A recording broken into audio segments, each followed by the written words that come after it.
bilowga filinka mustaqbalka dhow dalka Mareykanka waxaa ku habsatay abaaro aad u daran dadkiina waxay diyaar u yihiin inay isdilaan si ay biyo u helaan dadka badankood way ka qaxeen deegaanka laakiin qoyska Holom ayaa weli sii jooga aabaha qoyska oo la yiraahdo Ernie ayaa aaminsan inay dhirtu dib u soo bixi doonto haddii ay helaan biyo ay ku waraabiyaan isagu wuxuu xusuustaa xilli dhulku uu cagaarnaa laakiin wiilkiisa Jeremy ma xusuusto xilligaas muuqaalka like noo saar maalin maalmaha ka mid ah laba tuug ayaa isku dayay inay jabsadaan dhismo yar oo ku yaala beerta Ernie iyagoo gubaya qufulka Ernie ayaa qabtay iyagoo falka faraha kula jira markaasuu rasaas ku furay mid ka mid ah tuugadii ayaa isku dayay inuu dib u toogto Ernie balse isla markiiba waa la dilay tuugii labaad ayaa baryo bilaabay isagoo ku andacooday in qof u sheegay inay halkaas biyo yaalaan ninkii tuuga ahaa wuxuu kaloo sheegay inay kaadi hayso markaasuu gacanta ku qaatay surwaalkiisa laakiin Ernie ayaa arkay qorigii uu qarinayay markaasuu isaga hordhacay oo toogtay Jeremy ayaa waxaan oo dhan meel fog ka daawanayay wuxuuna sheegay inuu caawin lahaa aabihiis laakiin Ernie wuxuu wiilkiisa u sheegay inuu ugu yeero aabe halkii uu magaciisa ugu yeeri lahaa markaas kadib Ernie wuxuu furay dhismihii yaraa waxaana ku dhex jirtay mashiinka biyaha soo saara nasiib darro mashiinkii wax biyo ah ma soo saarin markaas ayay ku qasbanaadeen inay rarkooda sii wataan iyagoo isticmaalaya baqalkoodii oo haraadsan Ernie iyo Jeremy waxay sii socdeenba waxay la kulmeen kooxda biyaha kooxdan ayaa gacanta ku haysa biyaha laga soo saaro ceelasha qotada dheer kadib markii ay heshiis la galeen dowladda Ernie wuxuu siiyey sahay iyo qalab raggiina waxay siiyeen biyo Ernie wuxuu wiilkiisa Jeremy uga digay inaan lagu aaminin ragaan waayo waa dad khatar ah waa inay kaliya ganacsiga dhamaystaan kadibna si degdeg uga baxaan meesha Ernie wuxuu markasta isku dayaa inuu ku qanciyo kooxdan inay beertiisa biyo siiyaan laakiin waxay weydiiyaan lacag aad u badan oo uusan awoodin markay guriga ku soo laabanayeen baqalkoodii ayaa dhacay waxaana soo gaaray dhaawac aad u daran maadaama xayawaanku xanuun weyn dareemayay Ernie ayaa toogtay si uu u nasto Jeremyna wuu ooyay laakiin wuxuu ku adkaystay inuu isagu toogashadaas samayn lahaa markii ay ugu dambeyntii beertii ku laabteen Jeremy walaashiis oo la yiraahdo Mary ayaa u keentay cuntooyinka diyaarsan ee ciidanku isticmaalo intaas kadib Mary waxay weelashii ku xoqday caro si ay u nadiifiso maadaama biyo lahayn halka Ernie uu raadiyaha dhagaysanayay Jeremyna wuxuu sawirayay xayawaanada kuwaas oo ah xirfadaha kaliya ee ay leeyihiin si kedis ah Ernie wuxuu maqlay dhawaaq markaasuu banaanka u cararay wuxuuna ogaaday in Mary ay daaqada ka baxday si ay ula kulanto wiil ay si qarsoodi ah saaxiib u yihiin maalintii xigtay Jeremy iyo Ernie waxay aadeen goobta xaraashka ee Sam waxayna soo iibsadeen robot loo yaqaano Sima si uu u bedelo baqalkii ka dhintay wiilka uu dhalay Sam oo la yiraahdo Balaam ayaa isna tartanka xaraashka ka qayb galay wuxuuna Ernie la galay tartan adag ilaa daqiiqadii u dambeysay ugu dambeyntii Ernie ayaa ku guuleystay robotka Sima laakiin taasi waxay keentay in deyntii lagu lahaa ay aad u badato kadib waxay aadeen isbitaalka si ay u soo booqdaan Catherine oo ah xaaska Ernie Catherine ma socon karto sababtoo ah shil ay gashay dartiisa isbitaalka waxaa yaala mashiin gaar ah oo lagu xiro xarigyo caawiya si ay u socoto qoyskuna waxay Catherine guriga u kaxaysan karaan oo kaliya haddii ay iibsadaan mashiinkaas qaaliga ah kadib markii ay galab qurux badan la qaateen Catherine Ernie iyo wiilkiisa waxay ku soo laabteen gurigooda intii ay jidka ku jireen waxay arkeen Robbie iyo Susa oo wata ilmo yar Ernie isagoo aaminsan inay cunuga u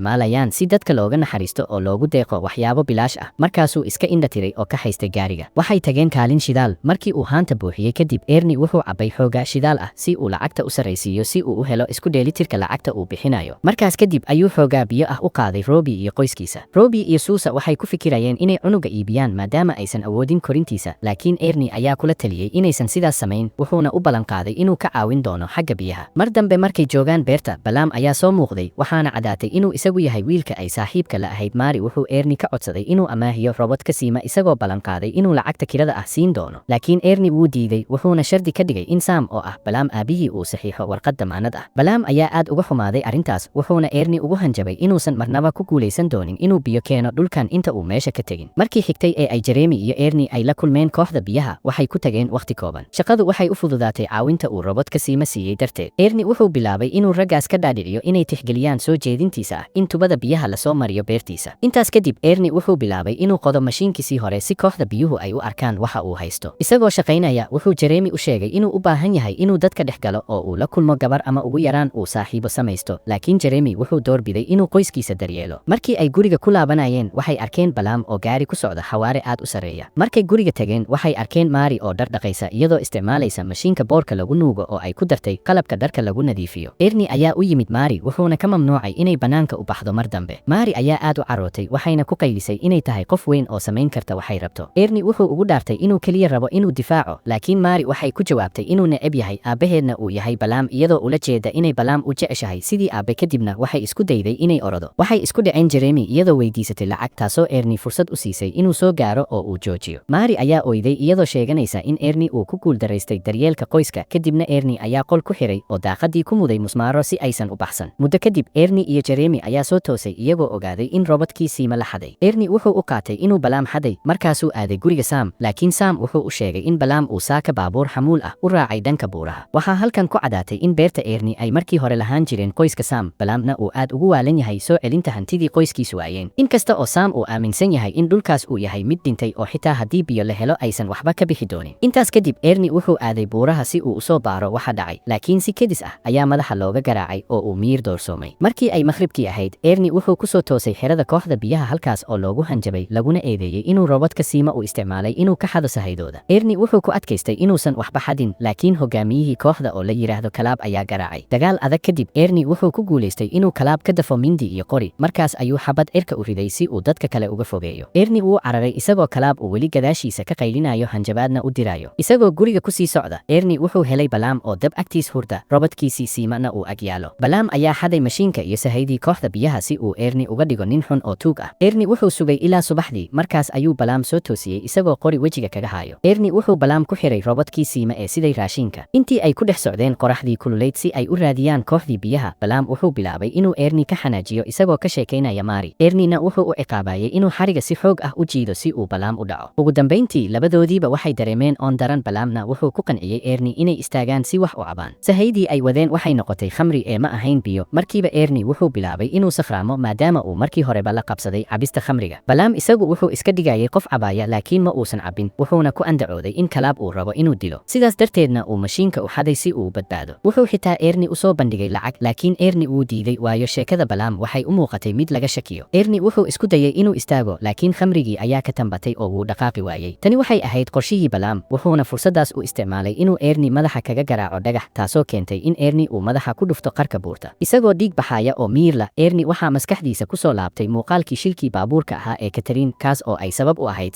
sakhraannimadiisa khamriga. Markii uu Ernie miyirsaday, wuxuu arkay isagoo ku xiran robotka Sima, balaamna wuxuu si waali ah ugu shubayay khamriga afka isagoo ku qaylinaya. Intaas kadib balaam wuxuu aaday beerta, Marina waxay ku booday mootadiisa si ay u wada baxsadaan. Jeremy oo ka walwalsan aabihiis ayaa go'aansaday inuu raadiyo. Markii habeenkii la gaaray, Jeremy wuxuu helay robotkii Sima oo yaalla xerada kooxda biyaha. Raggaas waxay u sheegeen in aabihiis uu dhintay kadib markii uu shil la galay mashiinka. Markii la gaaray xilligii aaska, Mari way soo laabatay, labadii walaalaha ahaa ayaana isla ooyey. Waxay kaloo ku qasbanaadeen inay hooyadood isbitaalka ugu geeyaan warka xun ee geerida aabaha. Balaam ayaa ku soo qaaday baabuurkiisa xamuulka ah, wuxuuna geeyey gurigooda. Markii ay beertii tageen, Jeremy oo aad u caraysan ayaa bilaabay inuu burus ku garaaco robotka Sima, laakiin balaam ayaa u yimid si uu u joojiyo. Wuxuu u sheegay in murugadu ay adag tahay, laakiin uusan u ogolaan karin inay burburiso qalabka dakhliga soo geliya, wuxuuna u soo bandhigay inuu noqdo madaxa cusub ee qoyska si uu u caawiyo walaalahan. Sidoo kale balaam wuxuu Jeremy ka naxsaday markii uu sheegay in Mari ay uur leedahay. Balaam wuxuu sheegay inuu qorshe weyn u hayo beerta, Jeremy-na wuxuu ku raacay inuu isku dayo. Galabtii balaam wuxuu sahay u geeyey kooxda biyaha, wuxuuna Kalaab ka codsaday inuu tubada biyaha u soo mariyo beerta. Markii hore Kalaab wuu diiday, laakiin si kedis ah ayuu balaam ugu eedeeyey geeridii Ernie, maadaama qorigii iyo mindidii Kalaab laga helay meydka agtiisa. Kalaab oo ka baqaya cawaaqibka eedeyntaas ayaa ogolaaday inuu biyaha u weeciyo dhulka walaalahan. Maalmo kadib, mashiinkii cusbaa ee beerta ayaa si rasmi ah loo rakibay. Balaamna wuxuu shaqeeyey maalintii oo dhan si uu u beero dhirta, kaas oo lagu waraabinayay qalabka biyaha. Qoysku hadda waxay heleen fursad ay ku qubaystaan biyo dhab ah. Toddobaadyo kadib, Jeremy wuxuu la yaabay markuu arkay caleen yar oo dhulka ka soo baxaysa. Ugu dambeyntiina dhulkii waxaa qariyey dhir qurux badan. Si loo dabaaldego, balaam iyo Mari waa ay isguursadeen, waxayna gacmaha ku qorteen xarfaha magacyadooda. Intii ay xafladu socotay, balaam wuxuu cabbay khamri, wuxuuna weli ka fekerayay geeridii Ernie. Maalmo kadib, Sam ayaa yimid beerta isagoo wata 2 nin oo bangiga ka socda. Waxaana soo baxday in Ernie uu ka tegay dayn aad u badan, waxayna rabeen in balaam uu bixiyo. Balaam wuxuu mootadiisa ku cabsiiyey fardaha si uu u muujiyo inuu yahay nin adag, laakiin Sam ayaa canaantay. Sam wuxuu u sharaxay in qofna uusan weligiis rabin iibsashada dhulkan, Ernie-na uu halkaas u joogay keliya maadaama uusan weligiis ka guurin. Maadaama hadda biyo iyo dalag ay yaalaan, bangigu wuxuu awoodaa inuu dhulka iibiyo, markaas waa in balaam uu bixiyo deynta haddii uusan rabin in habeenkaas laga saaro dhulka. Balaam wuxuu robotkii Sima saaray baabuurkiisa, wuxuuna soo qaaday Robbie iyo cunugiisii yaraa. Wuxuu iska dhigay inay soo weydiinayaan qiimaha waxyaabaha qaar si ay fikrad u helaan, laakiin balaam wuxuu damcay inuu iibiyo cunuga iyadoo Robbie uusan raalli ka ahayn. Robbie oo aad u naxsan ayaa weydiistay in cunugiisa loo soo celiyo, laakiin iisadayaashii ayaa rasaas ku furay, halkaasna waxay ku dileen Robbie. Waxay isku dayeen inay toogtaan balaam, laakiin isna wuu iska difaacay isagoo cararaya, wuxuuna halkaas kaga tegay mashiinkii robotka ahaa. Intii ay rasaastu socotay, robotkii Sima ayaa ku dhaawacmay. Dhaawacaas wuxuu sababay in mashiinku si la yaab ah u kaco, uuna dib ugu laabto warshadii lagu soo sameeyey. Maalintii xigtay, balaam wuxuu bangigii ku bixiyey lacagtii uu cunuga ku iibiyey, laakiin wuxuu Jeremy iyo Mari u sheegay inuu Sima ka iibiyey Robbie. Dhanka kale, Sima wuxuu gaaray magaalada, waxaana helay ninkii sameeyey oo la yiraahdo Calvin. Calvin wuxuu helay macluumaadkii dadkii iska lahaa mashiinka, markaas ayuu beertii soo wacay. Jeremy Jeremy ayaa ka qabtay moobeelka wuxuuna bilaabay inuu shakiyo. Wuxuu u orday suuqa magaalada halkaas oo uu ku arkay Balaam oo la hadlaya Susa oo ahayd Robbie xaaskiisa. Susa waxay gacanta ku haysay caruusad ay moodaysay inuu cunugeedii yahay waalida darteed. Jeremy wuxuu isku dayay inuu la hadlo, laakiin Balaam ayaa si degdeg u kaxaystay Susa. Mar dambe markay beerta joogeen, Jeremy wuxuu Balaam weydiiyey Robbie, laakiin Balaam wuxuu ku andacooday in Robbie uu qaatay robotkiisii ma uuna ka cararay qoyskiisa. Jeremy oo raba inuu ogaado runta ayaa sheegay inuu soo booqanayo hooyadiis, laakiin dhab ahaantii wuxuu raacay bas u socda xuduuda. Askartii ayaa u diiday inuu gudbo maadaama uu yahay ilmo yar oo aan qof weyn la socon. Halkaas wuxuu kula kulmay gabar la yiraahdo Anna oo u ballan qaaday inay xuduuda ka gudbinayso haddii uu lacag siiyo. Jeremy waa ogolaaday. Annana waxay ku qarisay gaari xamuul ah oo digaag ka buuxaan. Saacado kadib Jeremy wuxuu gaaray magaalada, waana markii ugu horeysay ee uu arko magaalo weyn. Wuxuu la kulmay Anna waxayna u kaxaysay warshadii mashiinka lagu sameeyay. Anna waxay ka qaadatay nus ka mid ah lacagtii ay ku heshiiyeen, waxayna u sheegtay in dadka kale ay ka qaadan lahaayeen lacagtaas, waayo qofna ma celiyo qofka magaalada ka baxaya. Inta aysan bixin, Jeremy wuxuu weydiiyey inay weligeed aragtay nin la yiraahdo Ernie, laakiin Anna way garan weyday. Intaas kadib Jeremy wuxuu la kulmay Calvin oo u sharaxay dhammaan shaqooyinka uu mashiinku qabto. Waxaa soo baxday in indhaha robotka siima ay yihiin kaamiro duubaysa wax kasta oo uu arko. Calvin wuxuu Jeremy baray sida loo isticmaalo, kadibna wuxuu u daayay inuu keligiis daawado muuqaalada. Jeremy aad buu u damqaday markii uu aabihiis mar kale muuqaal ku arkay, laakiin dareenkaas wuxuu isku bedelay naxdin markii uu ogaaday in Balaam uu dilay Ernie. Waxaa muuqatay in Balaam uu Ernie ku xiray mashiinka, kadibna uu u diray dhanka xirada kooxda biyaha si ay ugu muuqato in mashiinku goostay oo uu Ernie si shil ah u jiiday ilaa uu ka dhinto. Jeremy wuxuu ku dhex ooyay xafiiska dhexdiisa isagoo aad u naxsan. Habeenkaas waxaa beertii ka daay roobkii ugu horeeyay muddo 10 sano kadib. Jeremy ayaa guriga ku soo laabtay isagoo iska dhigaya inuusan waxba ogeyn, wuxuuna Balaam weydiiyey sidii uu Siima ku soo celiyey. Balaam oo wareersan ayaa aaday maqsinka, wuxuuna si naxdin leh u arkay Siima oo halkaas taagan isagoo aan wax dhaawac ah soo gaarin. Balaam wuxuu isku dayay in uu been sheego isagoo leh malaha Robbie ayaa soo celiyey isagoo ka shalaynaya wuxuu sameeyey. Maalmo kadib Jeremy wuxuu booqday hooyadiis Catherine, wuxuuna u ballan qaaday inuu u daryeeli doono sidii Ernie uu u daryeeli jiray. Galab ka mid ah galbihii dambe, Balaam iyo Jeremy ayaa wada aaday duurka si ay u ugaarsadaan xayawaanka u soo dhowaanaya dalaga beerta. Balaam ayaa ku guuldaraystay dhammaan xabadihii uu riday, markaasuu Jeremy u dhiibay qorigii isagoo eeda dusha uga saaray qoriga inuu xun yahay. Jeremy aad ayuu u damcay inuu Balaam toogto, laakiin beddelkeeda wuxuu dilay deeradii ay eryanayeen isagoo caddeeyey in dhibaatadu ay tahay Balaam oo aan toogashada aqoon. Markii ay guriga ku soo laabteen, Jeremy wuxuu qorigii ku qariyey qolkiisa. Xilligii qadada, Jeremy wuxuu sheegay inuu moobeel ka helay Robbie oo ahaa ninkii uu Balaam dilay, uuna Balaam raadinayo. Tani waxay aad uga xanaajisay Balaam, markaasuu qayliyey isagoo leh Jeremy waa beenlow. Mary ayaa canaanatay Balaam dabeecaddiisa oo xun darteed, laakiin Jeremy wuxuu ku adkaystay inuu run sheegayo. Balaam ayaa qolka si caro leh uga baxay. Maalintii xigtay, Balaam wuxuu helay warqad uu Jeremy u qoray isagoo iska dhigaya Robbie. Warqadda waxay leedahay in Balaam uu Robbie ugu yimaado qararka buurta waayo dhib ayaa haysta. Intaanu bixin, Balaam wuxuu raadiyey qorigii. Jeremyna wuxuu u sheegay inuu u geeyey dukaanka si loo soo farsameeyo maadaama Balaam uu sheegay inuusan si fiican u shaqaynayn. Balaam wuxuu ku qasbanaaday inuu ciyaartaas la jilo si aan loo qaban, wuxuuna ka raaligeliyey xanaaqii uu muujiyey qadadii shalay. Kadib markii uu mindi qaatay, Balaam wuxuu aaday qarkii isagoo wata robotka Siima, wuxuuna bilaabay inuu Robbie u yeero. Si kedis ah wuxuu ku dhacay god qarsoon, waxaana dhaawac daran ka soo garay lugaha. Balaam wuxuu bilaabay inuu xanuun la qayliyo isagoo robotka Siima ka baryaya inuu caawiyo, laakiin mashiinku ma fahmin waxa uu rabo. Daqiiqadaas waxaa soo muuqday Jeremy oo gacanta ku haya dhagax, markaasuu Balaam ogaaday in wiilku uu ogaaday sirtii iyo runta geeridii aabihiis. Balaam oo quus jooga ayaa bilaabay inuu baryo Jeremy, laakiin Jeremy wuu iska indha tiray, wuxuuna kaliya ka daawanayay isagoo u daayay inuu ku dhex dhibaatoodo qoraxdii kululayd. Ugu dambeyntii, Balaam wuxuu bilaabay inuu mar kale qayliyo isagoo Jeremy ka baryaya inuu u naxariisan doono walaashiisa Mary iyo cunuga ay caloosha ku sido. Wuxuu bilaabay hadal dheer oo ku saabsan shilalkii uu geystay inuu ka shalaynayo, taas oo Jeremy aad ugu caraysiisay ilaa uu markii dambe Balaam toogtay, halkaasna uu ku dilay. Markii uu Jeremy guriga ku soo laabtay, wuxuu Mary ka dhaadhiciyey in Balaam uu iska tegay oo uu ka cararay, mana uusan sheegin sida dhabta ah ee uu aabahood u dhintay. Maadaama ay heleen lacagtii dalaga beerta, waxay hadda awoodaan inay iibsadaan cunto dhab ah. Labadii walaalaha ahaa waxay ku heshiiyeen inay iibsadaan mashiinkii isbitaalka si hooyadood Catherine ay guriga ula soo degto. Jeremy wuxuu tirtiray dhammaan muuqaaladii ku duubnaa robotka Siima isagoo diyaar u ah inuu nolol cusub bilaabo. Filinkuna halkaas ayuu ku dhammaaday. Muuqaalka like saar haddii ay tahay markii ugu horeysay aad soo booqato janaalka, subscribe dheh, kambaleelka furo si aad u hesho muuqaaladayda xiga. Mahadsanid.